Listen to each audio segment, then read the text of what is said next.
설교 짧게 하라는 얘기죠. 저는 미국 달라스에 삽니다. 달라스에도 한인타운이 있어요. 한 12만 정도가 살기 때문에 코리아타운이 꽤 커요. 미국 여기저기에 그런 도시마다 코리아타운이 있습니다. LA나 뉴욕 같은 곳은 뭐 코리아타운이 엄청나죠. 그게 이렇게 다니다 보면 우리 한인들이 많이 다니는데요. 전체적으로 보면 이 한인들의 표정이 조금 어둡습니다. 이렇게 미국에 사는 백인들에 비해서 한인들의 표정이 좀 어둡죠. 아무래도 이민 생활이 힘들다 보니까 낯선 곳에서 또 백인들 미국 사람들 틈에 산다는 게 만만치는 않죠. 근데 한국을 가보면 그보다 훨씬 더 하죠. 미국에 있는 한인들보다도 한국 분들의 표정이 훨씬 더 어둡습니다. 마치 거리에나 가게에 들어가 보면 마치 철가문을 쓰고 대하는 것 같아요. 물론 종업원들은 인사는 하지만 그 인사가 하고 영업이 끝나고 나면 다시 얼굴이 굳어지죠. 거의 무표정이거나 심지어는 얼굴을 이렇게 찡그리고 있는 경우들이 많이 있습니다.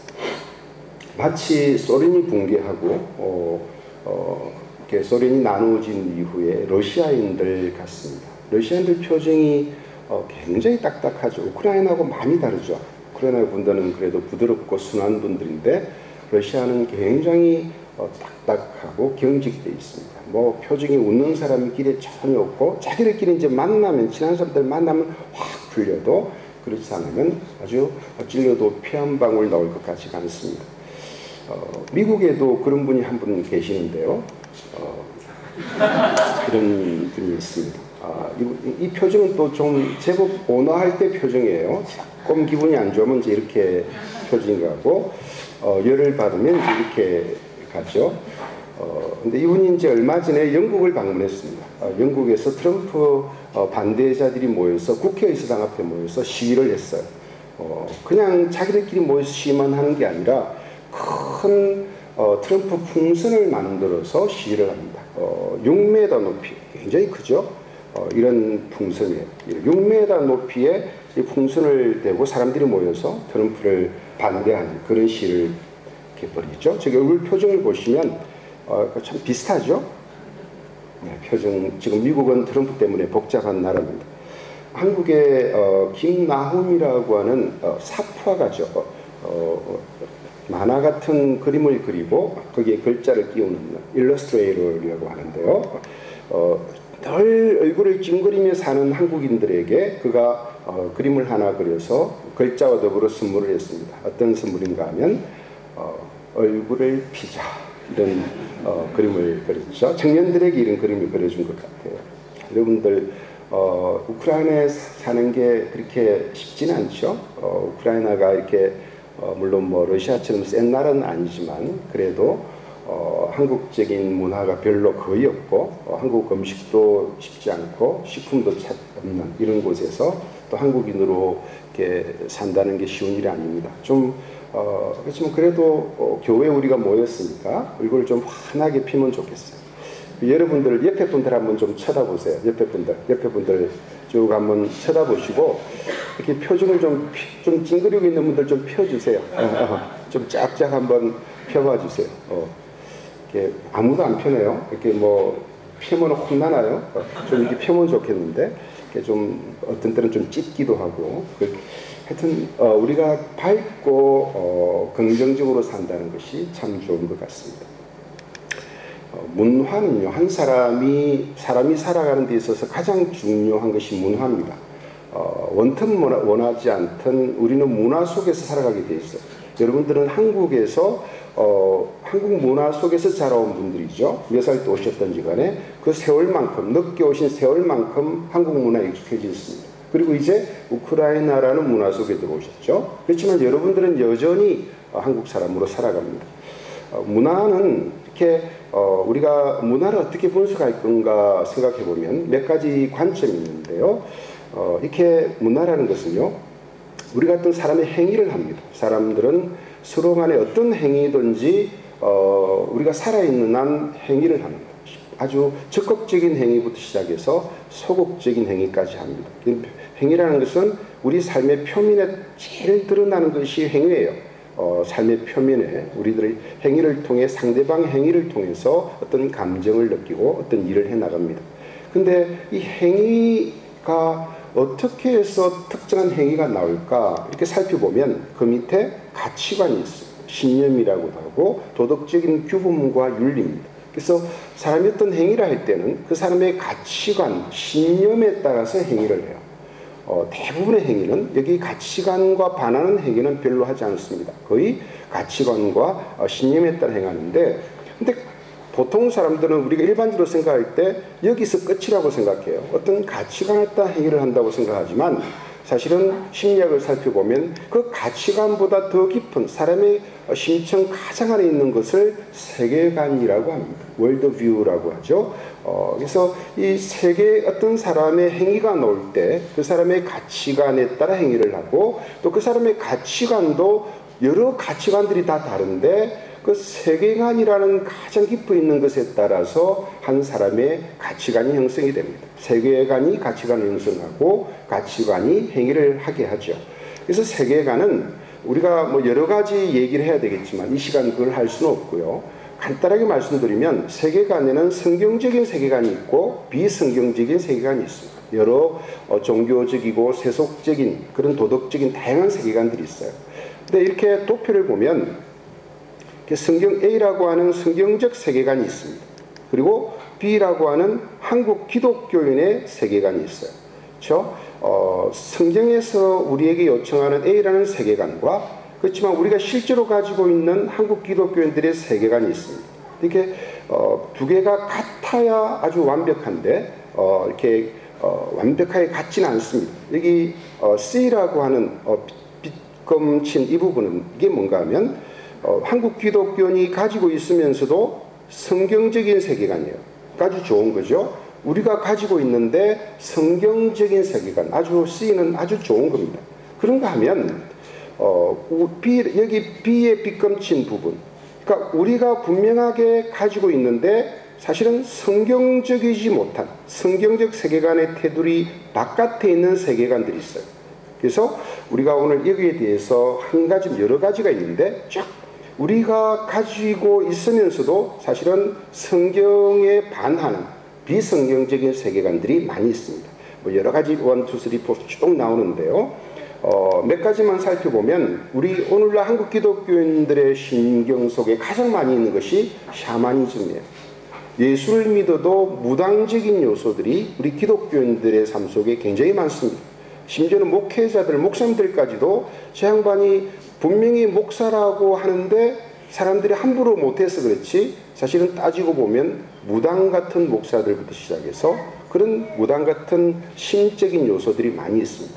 그리고 또 우리 오랜 불교가 우리 있었기 때문에 우리가 예수를 믿지만 불교적인 요소도 많이 들어와 있어요. 그리고 유교적인 요소도 굉장히 많이 있습니다. 특별히 어린 아이들, 청년들 중에서도 할아버지, 할머니와 같이 사는 사람들 보면 유교적인 세계관을 꽉 물들고 있죠. 그리고 그들이 기독교이든 기독교이지 않든 상관없습니다. 예수를 믿는 할아버지든 아니든 그분들은 유교적인 것이 굉장히 많아요.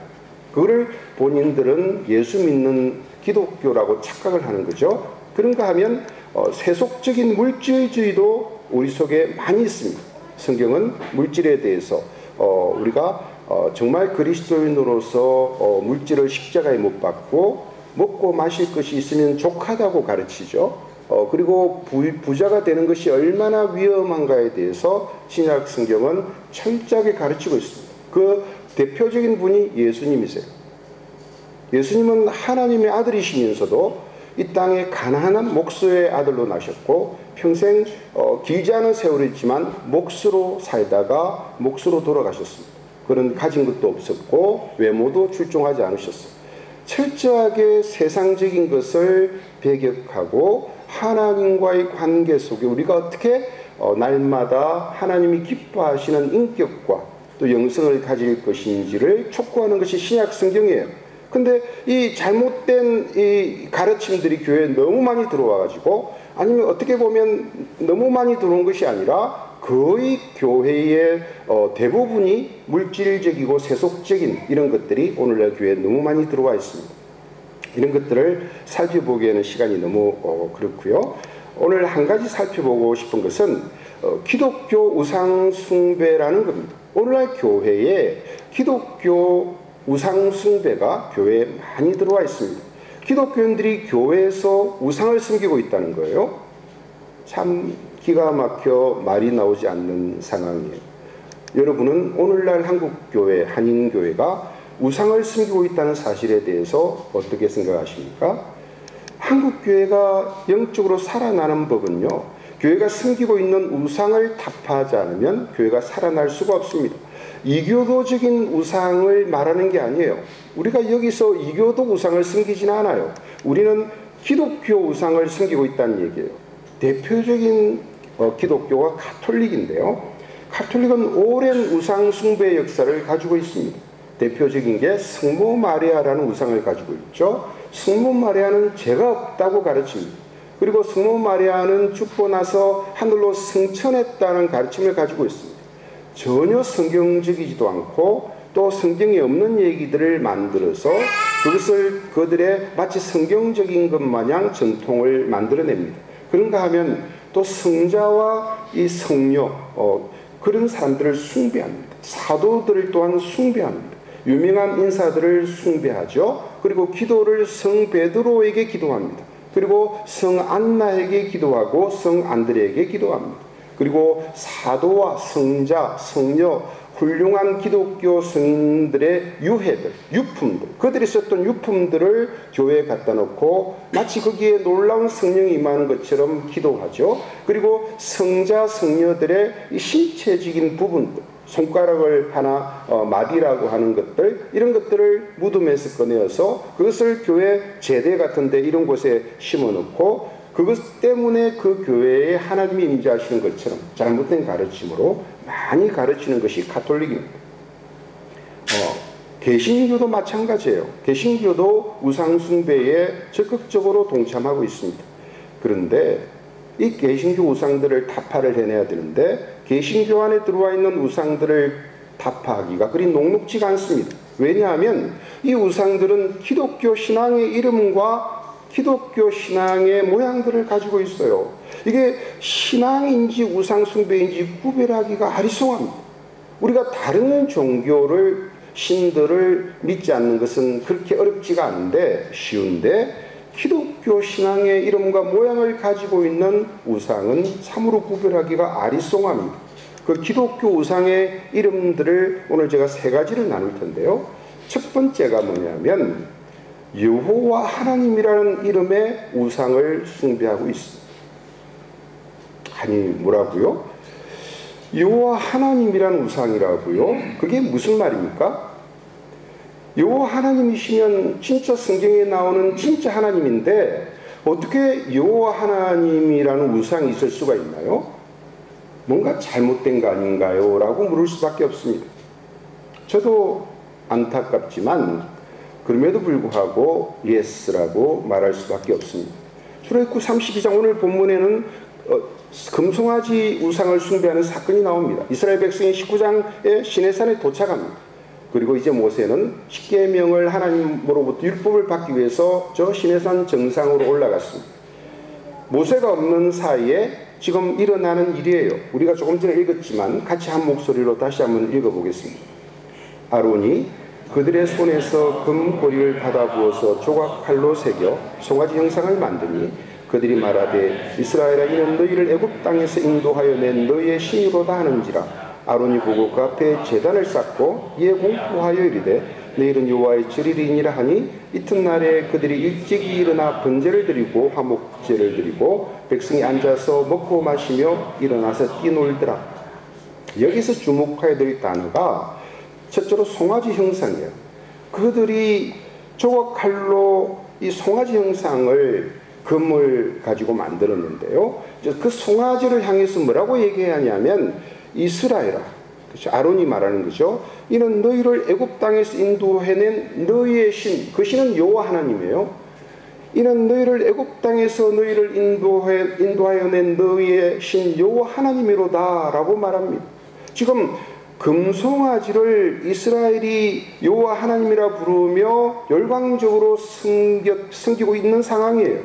문제는 이스라엘이 여호와 하나님으로 알았던 이 금송아지 또 금황소는 사실은 애굽의 우상이었어요. 그들이 애굽에서 나왔기 때문에 그들이 오래전부터 알고 있던 애굽의 우상인 금송아지를 보고 여호와라고 지금 예배드리고 있는 거예요. 충격적인 사실이 아닐 수가 없습니다.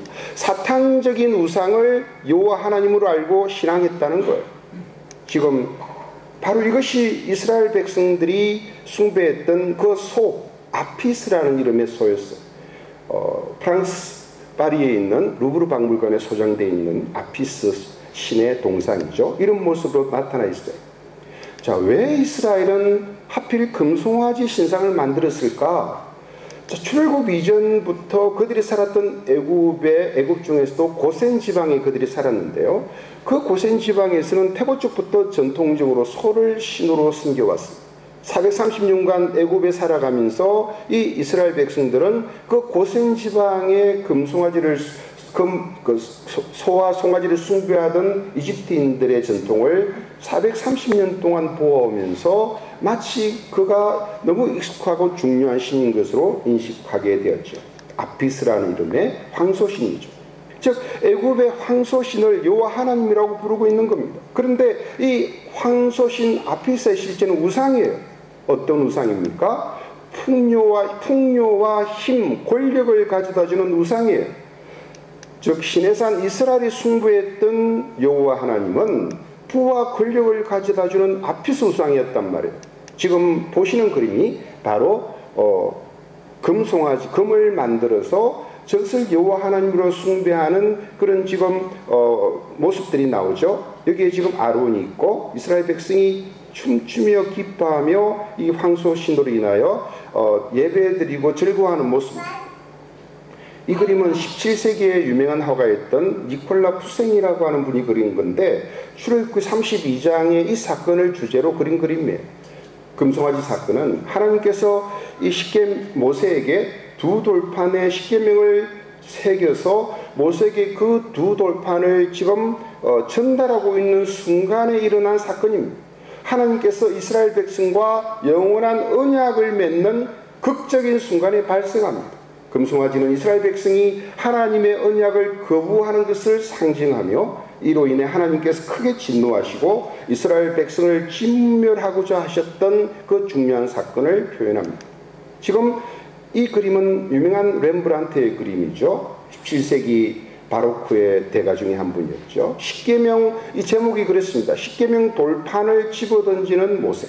1659년의 그림이죠. 사람들이 지금 모세가 산에서 내려왔습니다. 십계명을 두 돌판에 새기고 그것을 하나님께로부터 받아서 이제 모세가 내려왔어요.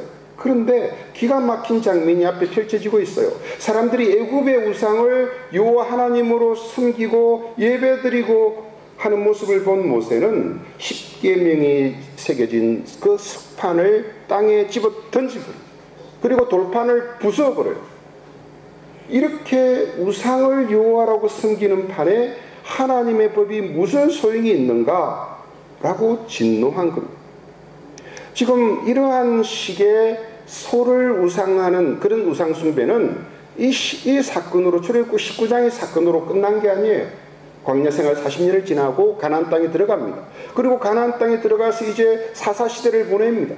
그리고 이제 사사시대도 끝나고 왕국시대가 진행되는데 그 왕국시대에도 계속해서 일어났던 것이 소를 숭배하는 관습이었어요. 그것이 열왕기상 12장 28절에서 30절에서 나옵니다. 자, 같이 한번 읽어볼까요? 여로보암은 북왕국 이스라엘과 남왕국 유다로 나누어졌던 그 시대에 이 남왕국이 다윗의 아들 솔로몬의 아들 르호보암이 왕이었던 정통국가였고 북왕국 이스라엘은 하나님의 이 계보 유다 자손으로부터 벗어난 비정통적인 그런 집안으로 이루어졌죠. 그 일을 이루었던, 소위 쿠데타를 이루었던 사람이 여로보암이라는 왕인데요. 자, 같이 한번 읽겠습니다.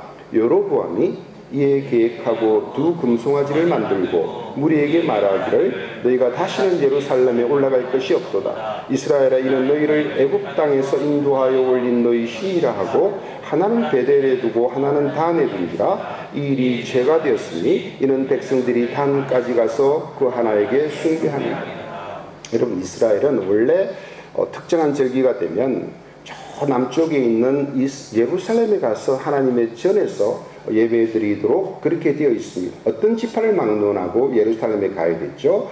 비록 이스라엘이 지금 북왕국과 남왕국으로 분열되었다 할지라도, 정치적으로 나누어졌다 할지라도 지금 특정한 절기의 예배는 예루살렘 성전으로 가야만 했던 그런 상황이었어요. 아무 곳에서나 절기나 이런 걸 지내서는 안 되는 상황이었어요. 그런데 북왕국의 왕이었던 여로보암은 이것을 마땅치 않아 했습니다. 자기 이제는 분열된 남나라 남쪽 유다의 예루살렘에 가서 예배를 드리는 것을, 자기 백성들이 그렇게 하나님을 예배드리는 것을 원치 않았어요. 그래서 그리 되면 정치적으로 굉장히 애매해지기 때문에 자기 나라 백성들을 자기 국경으로부터 떠나지 않도록 그가 종교적인 법을 새롭게 만듭니다. 뭔가 하면 예루살렘이 아닌 베델과 남쪽의 북왕국 중에서도 남쪽의 베델과 북쪽의 저 끝에 있는 다음에 두 개의 새로운 예배 처소를 만듭니다. 그것이 뭐냐면 금송아지를 만들어서 거기서 예배 드리도록 하는 그런 새로운 종교법을 만듭니다. 지금 보시는 그림이 왼쪽 오른쪽 하나는 베델과 하나는 단에서 예배 드리는 모습을 화가들이 그린 그림이죠. 이는 시내산 금송아지 숭배 사건의 완벽한 재현이었다고 볼 수 있습니다. 금송아지는 출애굽 이후 시내산에서부터 이스라엘이 멸망할 때까지 이스라엘이 섬겼던 여호와 하나님이라는 이름의 우상이었던 셈입니다. 북왕국 이스라엘은 사실은 황소신인 아피스를 섬겼으면서도 여호와 하나님을 섬긴다고 착각했죠. 그래서 망하고 만 겁니다. 여러분, 한 가지 분명하게 아셔야 될 것은, 우리가 예수를 구주로 모시고 살기로 결심했다 할지라도 예수를 믿기 전에 몸에 밴 더러운 세상 방식, 아니면 내가 아닌 바깥에 이 교회 바깥의 사회가 작동하고 있는 더러운 이교도적이고 비성경적인 그러한 신앙 요소들이 몸에 배어서 문화적으로 우리 속에 들어와서 예수와 성경과 전혀 다른 방식으로 예수를 믿기가 십상이에요. 한국교회, 한인교회는 이러니 저러니 해도 세계적으로 보면 정말 대단합니다. 한인들이 사는 어디를 가도 예배당이 다 있고 전 세계 어디에도 한인교회들이 곳곳에 산재합니다. 여기 우크라이나 키예브에도 한인들이 많지 않아요. 여기 뭐 제대로 된 식품점도 찾기가 힘들고 참 한인들이 모인 곳치고는 적은 곳이죠. 그럼에도 불구하고 여기 키예브 연합교회가 이렇게 모여서 예배를 드리는 이런 열심과 신앙이 우리에게 있습니다. 열정적으로 모이고 전도하고 참 너무나 은혜롭고 좋습니다. 그런데 이 모든 한인교회들이 지금 섬기고 있는, 예배드리고 있는 여호와 하나님이 금송아지 신, 즉 아피스가 아니라고 여러분 단언할 수 있나요? 지금 키예브 연합교회에서 드리는, 여러분이 예배를 드리는 그 여호와 하나님이 과연 아피스가 아니라고 확신하시나요? 지금 한인교회, 여러분 교회 하나님은 삼위일체 하나님, 성부, 성자, 성령의 그 바로 하나님이 맞습니까? 수많은 그리스도인들이 믿는 하나님은, 지금 한국 땅의 수많은 교회들이 믿는 하나님 중에 많은 숫자들이 이 세상을 창조하신 바로 그 창조주 여호와 하나님을 예배하는 게 아닙니다. 십자가에 죽으신 바로 그 하나님을 예배하지 않아요.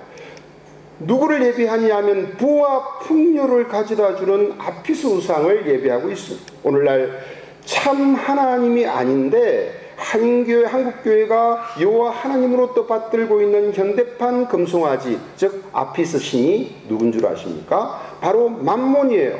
돈의 신이란 말이에요.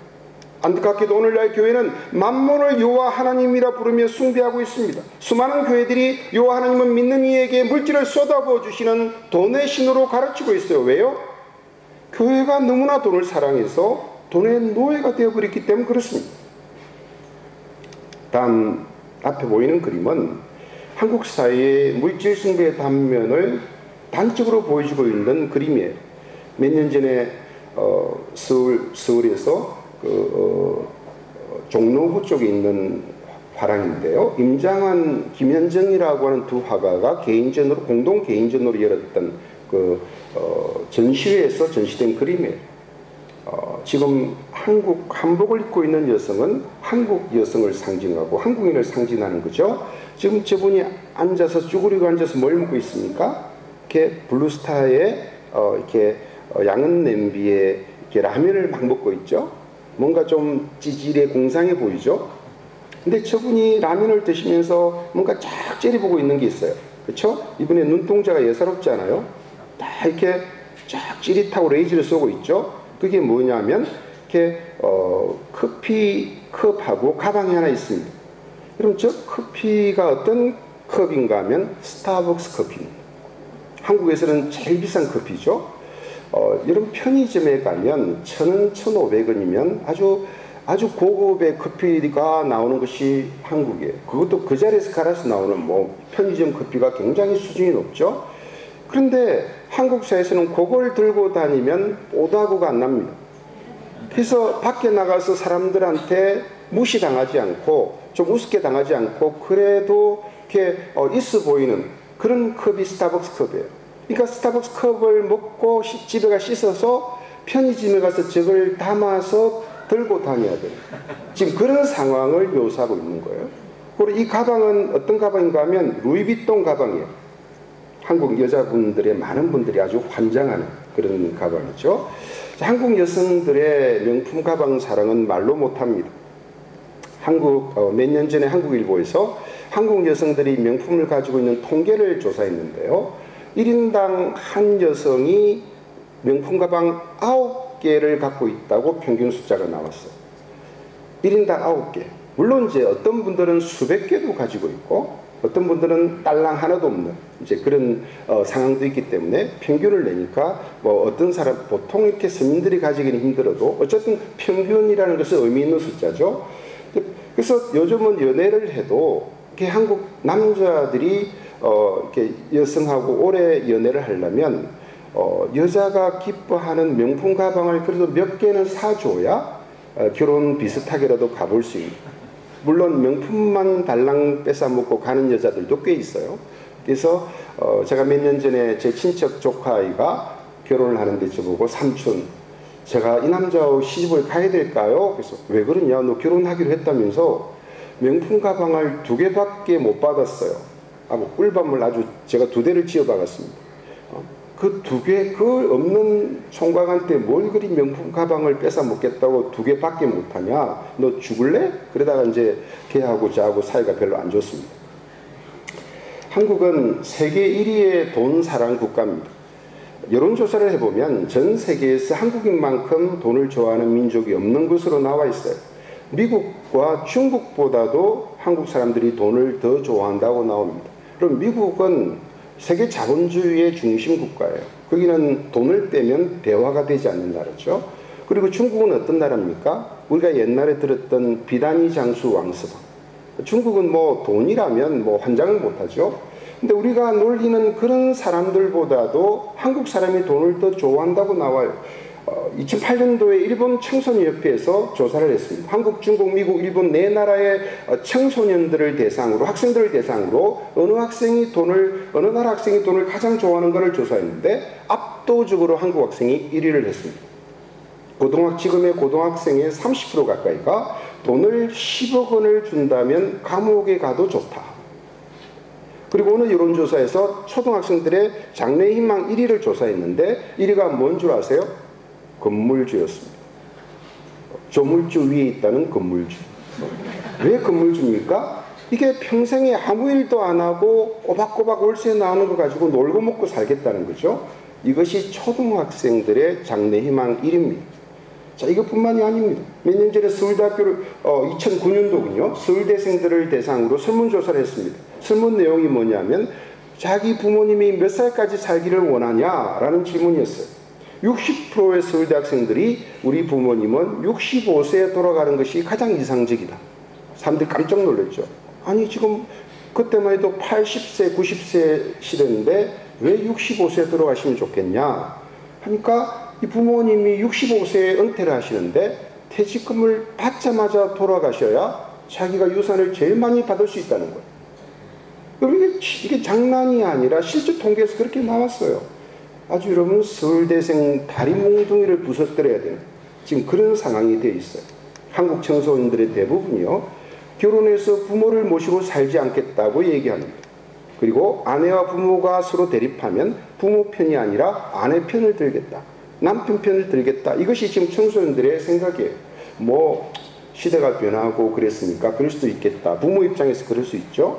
근데 부모 입장에서 뭐 나도 너희들하고 사는 게 불편해. 뭐 여기까지는 갈 수 있습니다. 근데 문제는 단 결론이 문제예요. 그래도 부모 요소는 다 받고 싶다. 자, 이런 나라는 전 세계에 한국밖에 없습니다. 이러한 한국인의 돈사랑은 박정희 대통령의 새마을운동에서 촉발했습니다. 잘 살아보세요. 그렇죠? 정말 신나는 음악이었죠. 18년간 통치하다가 서거하셨죠. 1961년부터 79년인데 자, 그분이 61년도에 정권을 잡았을 때 1인당 연간 국민소득이 85불이었어요. 1년에 85불이었어요. 근데 그분이 서거하셨을 때가 79년인데 18년 만에 1709불로 늘어납니다. 20배로 소득이 늘어나요. 뭐 상상할 수 없는 속도로 발전한 거죠. 그런데 문제는 박정희 대통령의 잘 살아보세가 교회로 들어옵니다. 그리고 예수 믿고 잘 살아보세로 노래가 바뀝니다. 자, 누가 이런 짓을 합니까? 조용기 목사를 비롯한 대형교회 목사들이 이런 일을 합니다. 세상 가치를 교회로 가지고 들어왔어요. 그리고 이것을 하나님의 축복이라고 말합니다. 세상을 바꾸어야 할 교회가 세상의 동력자로 전락하고 만 겁니다. 자, 여러분에게 묻습니다. 여러분이 섬기는 신은 어떤 신입니까? 진짜 여호와 하나님이십니까? 아니면 여호와 하나님이라는 이름을 가진 아피스, 즉 만몬신입니까? 이제 교회에서 여러분 안에서 여호와 하나님이라는 우상을 제거하고 참 여호와 하나님을 회복해야 될 시점입니다. 그리고 한인교회가 섬기는 두 번째 우상, 또 다른 우상을 소개합니다. 그것은 우리 교회라고 하는 우상입니다. 그동안 한국교회, 한인교회가 제일 잘한 일은 뭔지 아세요? 지금 제가 우리 교회라는 우상을 얘기하면 또 깜짝 놀랄 수밖에 없어요. 아니 어떻게 우리 교회가 우상입니까? 우리 교회는 좋은 건데요. 특히 우리 같은 이 우크라이나 이런 외로운 곳에서 기욤에서 하나님을 예배해 드리는 것은 너무나 좋은 건데 우리 교회가 이렇게 좋은데 왜 우상이죠? 참 안타깝죠. 조금 이렇게 기욤에서 하나밖에 없는 이런 상황에서는 우상이라고 말하기는 어렵습니다. 하지만 한국을 비롯해서 전 세계적으로 한인교회가 많이 흩어져 있습니다. 뭐 미국은 뭐 말할 것도 없죠. 근데 그 많은 교회들, 한국교회, 한인교회들이 제일 잘한 일이 뭐냐면 모여라, 직분 받아라, 돈 내라, 성전 건축하자. 그리고 예배당이 가득 차면 또 외친 말이 뭡니까? 돈 더 내라, 더 큰 성전 짓자, 그러면 더 많이 모일 거다. 이것이 거의 모든 교회들의 공통된 기도 제목이었고 우리 교회가 이렇게 부흥하게 해주옵소서. 이런 선교지의 교회를 말씀드린 것이 아니라 여러분 지금 기업연합교회는 좀 아주 예외적인 상황이고요. 유럽은 유학생 교회이기 때문에 그게 또 예외적인 상황이에요. 그 외에 미국과 아시아와 한국에 있는 그 수많은 교회들은 거의 여기에 해당이 됩니다. 기독교 윤리실천운동의 손봉호 교수는 이렇게 말합니다. 한국교회의 우상은 우리 교회다. 하나님의 영광보다 이 세상 전체 하나님의 교회들보다 그 아무리 교회가 있든지 간에 그거는 나와 관계없고 오직 내가 출석하는 우리 교회를 그 모든 하나님의 교회보다 더 중요시하면 그것은 우상이다라고 말합니다. 그저 우리 교회 잘되게 해주옵소서. 우리 교회 부흥하게 해주옵소서. 다른 교회는 어떻게 되든 상관이 없어요. 한국 교인의 80% 이상이 우리 교회 우상 숭배자예요. 한국 교회 기독교가 우리 교회 우상 숭배에 빠진 이유가 뭡니까? 교회가 경쟁의 논리에 젖어 있기 때문에 그렇습니다. 한국 경기도 광명시에 교회 골목이라는 작은 마을이 있습니다.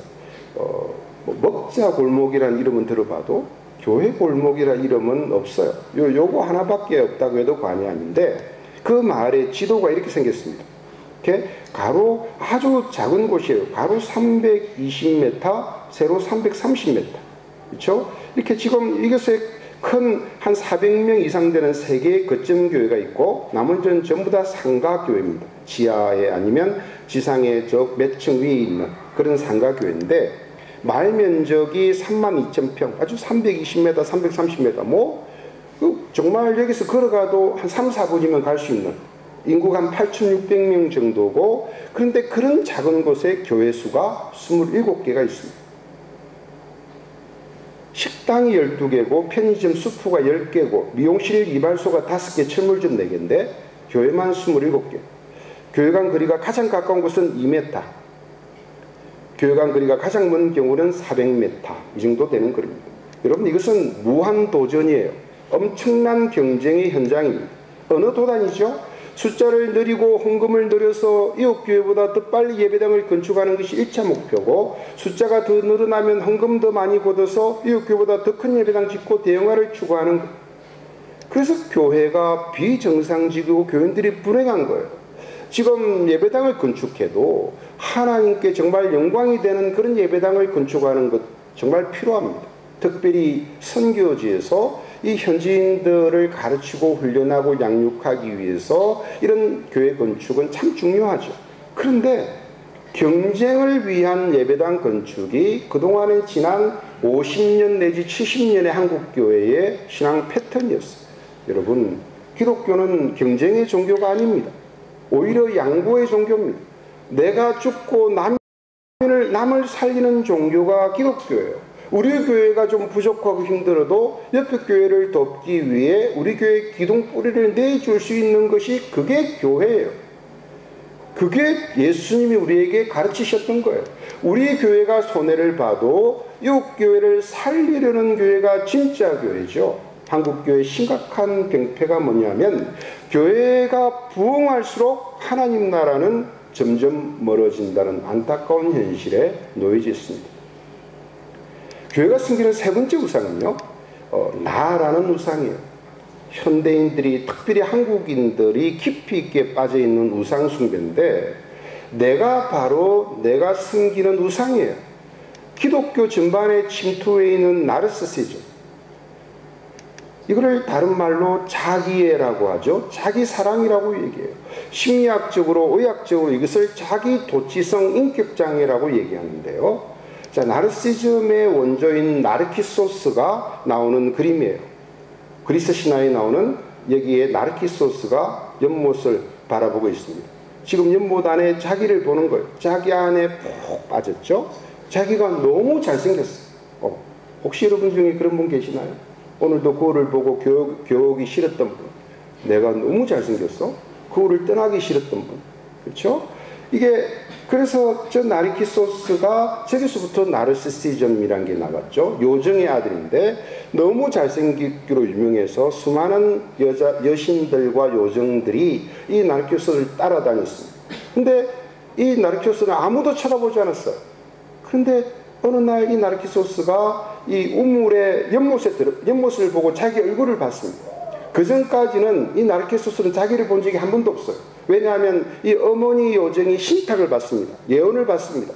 자기 아들 나르키소스가 연못을 보는 순간 거기에 빠져 죽을 거기 때문에 주변 사람들은 말려서 절대로 연못 근처에 못 가게 합니다. 그런데 우연한 계기에 연못을 발견하고 처음으로 자기 얼굴을 봅니다. 그러니까 자기 얼굴을 보니까 세상에서 보지 못했던 미남이에요. 자기에게 푹 빠져서 나오질 않습니다. 얼굴 안 띱니다. 그러다가 점점 더 가까이 보고 싶어서 가까이 가다가 물에 빠져 죽었다. 그래서 거기서 나온 것이 히아신스라는 꽃이죠. 여기에 한 여신이 지금 나르키소스를 보고 있습니다. 이 여신이 누군가 하면 메아리라는 에코의 여신이에요. 나르키소스를 너무 좋아하고 다른 신들과 더불어 흠모하고 있었는데 나르키소스는 자기를 쳐다보지도 않으니까 나중에 목소리만 남았다는 메아리, 산의 메아리로 남아있는 비극적인 신화의 주인공이죠. 자, 지금 나르시스트는요, 세상 이 우주가 자기를 중심으로 진행이 됩니다. 가장 한가운데 자기, 미라고 하는 자기가 있고, 그 조금 바깥에 내 것이라고 하는 것이 있고, 또 옆에 보면 나에 관한 것이 있고, 또 조금 바깥에 보면 내가 싫어하는 것이 있습니다. 모든 것이 내가 좋아하는 거, 내 거, 내가 싫어하는 것으로 우주가 구성되어 있는데, 제일 바깥에 누가 있는가 하면 others, 다른 사람이 제일 나와 전혀 관심 밖의 대상들이 다른 사람이라는 거예요. 나르키소스들 이런 모습으로 자기를 바라봅니다. 완전히 살이 디룩디룩진 아저씨인데 거울을 보면 근육질의 남자로 보입니다. 고양이가 거울을 쳐다봅니다. 자기는 분명히 고양이인데 거울로 비친 얼굴은 사자예요. 아무리 자기를 봐도 자기는 사자야. 자, 이런 현상을 한국의 아프니까 청춘이지 하는 책을 썼던 서울대 소비자 생활학과 교수인 김난도 교수는 이런 현상을 나날랜드라는 단어로 표현합니다. 대한민국은 나날랜드다. 모든 것이 나로 중심이 되어가는 사회다라고 얘기합니다. 궁극의 자기애로 무장한 사람들의 땅. 오늘날 수많은 교회들 또한 나날랜드예요. 신앙의 목적은 오직 내가 은혜 받고 축복받는 거예요. 저는 교인들이 은혜 받는 거 두려워요.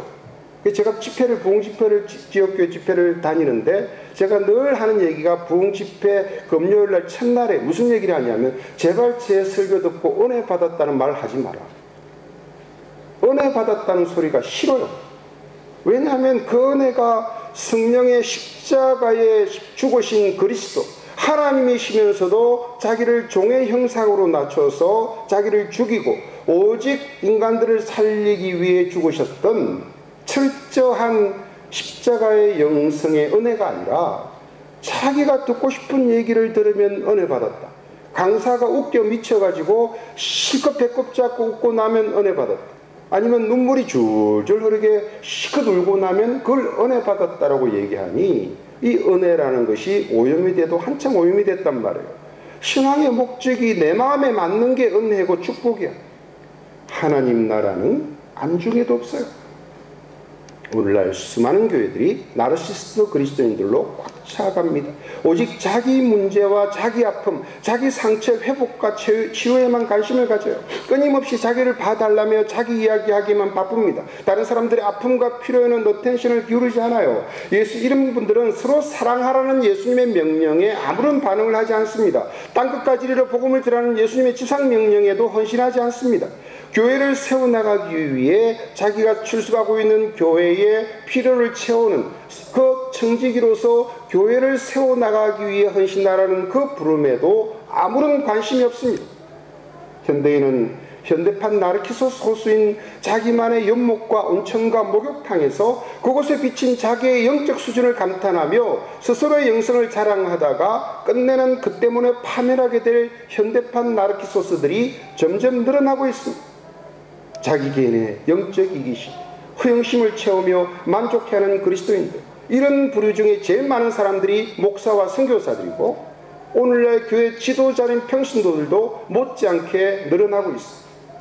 이러다가 언젠가는 자신의 연못에 빠져 죽는 날이 올 겁니다. 오늘날 기독교가 풀어내야 될 가장 큰 과제 중에 하나는 자기 우상화예요. 맨날 상처받았다. 많은 교회를 다니지만 많은 상처받은 사람들을 만납니다. 근데 제가 그렇게 많이 다니도 상처 줬다는 사람은 한 사람도 못 봤어요. 맨날 한 교회에 상처받고 다른 교회로 옮기고 또 상처받고 다른 교회 옮기고. 근데 상처는 누가 줬게요? 아마 상처는 하나님이 주신 것 같아요. 말씀을 정리합니다. 성경적 세계관, 우리가 아까 A라고 하는 성경 세계관이 있고 B라고 하는 우리가 가지고 있는 한국 한인 기독교인들의 세계관이 있는데 여기에 B의 빗감친 부분은 우리가 가져서는 안 되지만 우리 속에 꽉 차 있는 잘못된 세계관들이라고 말씀드렸습니다. 샤머니즘과 불교와 유교와 세속적 물질주의와 기독교 우상들이 우리 속에 꽉 차 있습니다. 여러분, 이러한 비성경적 세계관들로 인해 우리 한국 기독교의 영적 도덕적 기반이 내려앉는 조짐이에요. 여러분, 요즘 청년들이, 똑똑한 청년들이 왜 교회에 나오지 않는 줄 아세요? 저는 청년들이 교회에 나오는 게 이상하다고 생각을 많이 해요. 정말 그 교회가 건강한 교회라면 청년들이 많은 것은 너무나 축복이에요. 감사하게도 한국에는 또 세계 곳곳에 그런 교회들이 흩어져 있습니다. 그런데 더 많은 교회들은 청년들이 볼 때에 그렇게 다닐 수가 없는 교회들의 청년들이 아직도 많이 있는 것을 봅니다. 여러분, 싱크홀 현상이라고 아시나요? 자, 이런 현상이죠. 땅이 갑자기 지반이 내려앉아 멀쩡한 도로가 푹 가라앉는 이런 것이 싱크홀 현상인데요. 이렇게 가다가 길을 가다가 땅이 내려앉아 버리고 차들이 빠지는 경우들이 종종 일어납니다. 지금도 차들이 한 3대가 빠졌는데 몇 년 전에 미국 시카고에서 일어났던 싱크홀 현상이죠. 자, 싱크홀 현상이 뭐냐면요. 이것이 땅입니다. 보통 우리가 여기가 땅 지표면이죠. 근데 땅 밑에 일어난 현상인데요. 이 땅에 보면 지하수들이 많이 있습니다. 근데 이런 싱크홀 현상이 일어나는 것은 석회암이 집안에 있는 그런 지역에서 주로 일어나는데, 이 땅의 지하수들이 이렇게 석회암 바위를 오랫동안 녹이다 보면 그것이 석회암이 점차 물이 들어와서 갑자기 바위가 팍 내려앉아서 이렇게 꺼져버립니다. 흙이 돼버리죠. 그럼 여기 빈 공간이 되기 때문에 여기 있는 지표면이 확 떨어지는 이런 현상이죠. 지하수가 지하의 석회암 바위를 녹여 큰 물 웅덩이를 만들고 그 물 웅덩이로 땅의 지표면이 내려앉는 현상을 싱크홀 현상이라고 얘기합니다. 오늘날 기독교에도 싱크홀 현상이 일어나고 있어요. 세상적인 이기적 가치들이 우리의 내면에 흡수되어 그리스도인의 속사람을 갉아먹고 우리 내면에 영적인 웅덩이를 만들고 그 웅덩이로 우리의 삶이 내려앉는 것을 말합니다. 그동안 번성을 구가하던 기독교는 오늘날 여기저기서 무차별적으로 무너지고 있습니다. 에스키모 사람들이 조상대대로 내려오는 늑대 사냥법이 있어요. 에스키모인은 늑대를 사냥할 때 피 묻은 칼날 위에 얼음을 얼립니다. 그리고 그 얼음이 얼린 피, 얼음을 살짝 바른 그 안에 피가 들어있는 거죠. 그것을 들판에 세워둡니다. 이렇게 얼음을 묻혀서 그 위에 물을 살짝 덮으면 이렇게 피 묻은 가당금이 들판에 놓이게 되는 거죠. 자, 멀리 있는 늑대가 피냄새를 맡고 다가와서 그 칼에 안에 들어있는 피를 먹기 위해 얼음을 핥기 시작합니다. 이렇게 되는 거죠. 얼에 있는 피를 먹다 보면 이내 날카로운 칼날이 드러나지만 이미 감각이 둔해진 혀는 핥는 일을 멈추지 않습니다. 결국 칼날에서는 늑대 자신의 혀에 피가 흐르고 피의 향에 길들여진 늑대는 자신의 피인 줄도 모르고 끝장을 볼 때까지 핥다가 너덜너덜 찢어진 혀를 빼어문 채 눈발을 붉게 물들이며 늑대는 죽어갑니다. 여러분, 우리는 깨달아야 합니다. 우리가 이교적이고 세속적인 세계관의 유혹에 이끌려 달려먹는 그 달콤한 피흐름의 끝에는 우리의 혀를 갈라 마침내 우리를 죽이고야 말 날카로운 칼이 숨겨져 있다는 사실을 깨달아야만 합니다. 우리가 죽어가면서 먹는 것은 남의 피가 아니에요. 수많은 그리스도인들이 지금 교회에 와서 목회자들이 기대하고 신앙을 통해 기대하고 있는 것은 남의 피가 아니라 바로 자기 자신의 죽어가는 피라는 사실을 기억해야 합니다. 이교적 세계관, 세속적 세계관은 바로 피의 얼음 속에 숨어있는 칼날이에요. 오늘날 한국 기독교는 온갖 종교가 뒤섞여 있는 비빔밥 기독교입니다. 종교 혼합주의의 전형적인 모습이에요. 그 결과 기독교 신앙의 버전이 달라져 버렸어요. 한국 기독교는 성경과 같은 기독교가 아닙니다. 한국 기독교는 성경으로부터 너무 멀어진 기독교예요. 아닌데, 이것은 기독교가 아닌데, 여러분, 여기서 우리가 해봐야 될 질문이 뭡니까? 과연 우리가 믿고 있는 신앙, 우리가 가지고 있는 복음이 진짜일까? 여러분은 어떻게 생각하세요? 교회 안에 가짜들이 너무 많습니다. 가짜 복음에 중독되어 버린 교회들, 진짜 복음은 오히려 외면당하는 형국이에요. 그 결과 생각 있는 그리스도인들은 절규하고 있습니다. 그럼 저 그림을 아마 많이 보셨을 거예요. 굉장히 익숙한 그림인데 에드와르트 뭉크의 노르웨이의 가장 유명한 화가인 에드와르트 뭉크의 그림입니다. 19세기 말이에요. 1893년에 그려졌던 그림인데요. 19세기 말에 세상이 극적으로 변하고 있던 때에 아무 의심 없이 받아들여지던 믿음이 의심받기 시작했을 때 변하기 전의 세상, 변화하는 세상의 양쪽에 둘 다의 팔을 담그고 있던 뭉크, 여기서 유래한 그의 두려움과 불안이 극적으로 표출된 작품이 이 에드와르드 뭉크의 절규라는 그림이에요. 이 색깔은 좀 다르지만 같은 주제가 거의 비슷한 형체의 주제가 그림이 4개가 있고 목포나 2개가 있는 유명한 그림이에요. 이 그림이 가장 유명한 볼제지인데요. 지금 보십시오. 얼굴이 찌그러지고 괴상한 모습에 너무나 고통받는 주인공의 모습. 하늘은 붉게 물들어 있고 그것이 곡선화되어 있습니다.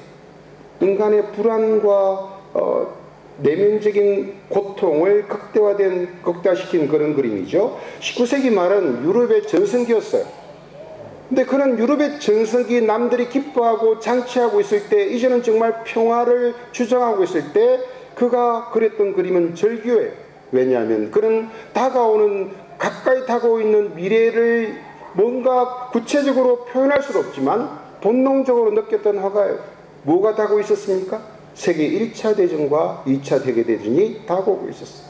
그때는 서구에서는 인간의 진보와 인간의 이성에 대해서 무한 신뢰하던 시대였어요. 이성이 인간의 모든 진보를 이룰 것이고 신이 필요 없이 모든 인간의 지성과 이성으로 이 세계를 완벽하게 만들어 나갈 수 있을 거라고 하던 믿음이 깔린 사회, 그런 시대였어요. 그런 시대에 그는 남보다 빠르게 절규라는 제목으로 세상이 바뀌고 있음을 노래합니다. 연세대 연합신학대학원의 정재현 교수는 한국인 내면의 종교적 성향을 분석을 했습니다. 한국인들은 종교가 있든 없든 상관없이 샤머니즘이 50%다라고 얘기합니다. 이게 무슨 말인가 하면 기독교인이 아닌 사람들은 너무나 당연하고 기독교인들조차도 그 속에 평균적으로 50%의 샤머니즘이 들어있고 유교가 30%가 들어있고 기독교는 아무리 많아도 20%라는 거예요. 거기에다가 물질주의 빠진 거 계산하면 기독교인들이 20%가 되지 않는다는 거예요. 여러분, 기독교를 살려내기 위해서는 적어도 기독교가 우리 속에 7, 80%는 차야 돼요. 우리가 말하는 예수, 우리가 말하는 하나님, 그것으로 어떤 그 사람의 신앙을 표현할 수 있는 시대가 끝나버렸어요. 한국에 1890년대, 80년대에 선교사들 한국에 들어왔을 때, 이제 한국 사람들이 처음 예수를 만났을 때, 처음에 기독교가 한국 사람들의 눈에 어떻게 비쳤을까요? 그때는 예수를 믿으면 교회를 통해서 세상의 구원을 바라보았습니다.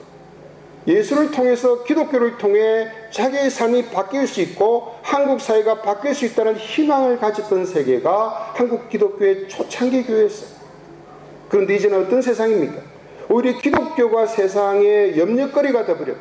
이름은 목사라는 사람인데 분명히 무당임에 틀림없는 사람이 TV에 나와서 온갖 잔치를 부리고 있는 그런 시대가 지금 한국 기독교가 되어 있고, 믿지 않는 세상 사람들이 무슨 저런 것들이 목사냐라는 소리를 듣고 있는 것이 오늘날의 형국이에요. 여러분, 기독교를 살려내기 위해서는 우리 속에 있는 제약들, 비성경적인 세계관들을 모두 제거해내야 돼요. 여러분, 여호와 하나님이라고 믿지만 실제로 여호와 하나님과 전혀 관계없는 기독교가, 성경과 너무 다른 기독교가 한국교회 주류 교회가 되어버렸어요. 감사하게도 아직 우리 한국교회 한인교회들은 이렇게 이런데 물들지 않은 목회자들과 좋은 너무 귀한 평신도들이 세계 도처에 살고 있어요. 제가 다녀보지만 이런 분들이 여기저기 이렇게 계시는구나 할 정도로 한국에 그런 분들이 적지 않습니다. 하지만 그럼에도 불구하고 압도적인 대다수의 교회는 기독교인지 아닌지 의심할 수밖에 없는 상황에 이르렀어요. 여러분에게 묻습니다. 말씀을 마무리하면서 여러분에게 묻습니다. 당신은 몇 퍼센트 그리스도인입니까? 기도하겠습니다.